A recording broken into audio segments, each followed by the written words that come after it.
रूसी वज़ीर ख़ारजा Sergei Lavrov और अमरीकी secretary of state Marco Rubio ने अक़वाम मुत्तहिदा की जनरल असम्बली के इजलास के मौके पर बुध के रोज़ 1 घंटे तवील बंद कमरा मुलाकात की। गुफ्तगू का महवर यूक्रेन तनाज़ा और दो तरफ़ा ताल्लुकात रहा। अमरीकी महकमा ख़ारजा के मुताबिक सेक्रेटरी रूबियो ने सदर डोनाल्ड ट्रंप का यह मौक़िफ़ दोहराया कि जंग बंद होनी चाहिए और मास्को को पायदार हल की जानिब अपने इक़दामात उठाने होंगे।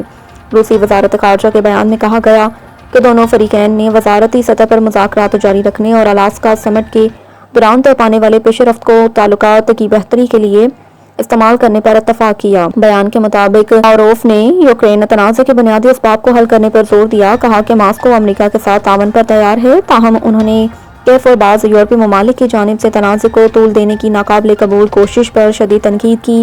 ये मुलाकात ऐसे वक्त में हुई जब सदर ट्रंप ने हाल ही में यूक्रेनी सदर व्लादिमीर ज़ेलेंस्की से मुलाकात के बाद रूस पर तनकीद करते हुए मास्को को पेपर टाइगर करार दिया, जिस पर क्रेमलिन के तर्जुमान दिमित्री पेस्कोव ने जवाब दिया कि रूस कागजी शेर नहीं बल्कि हकीकी रीछ है।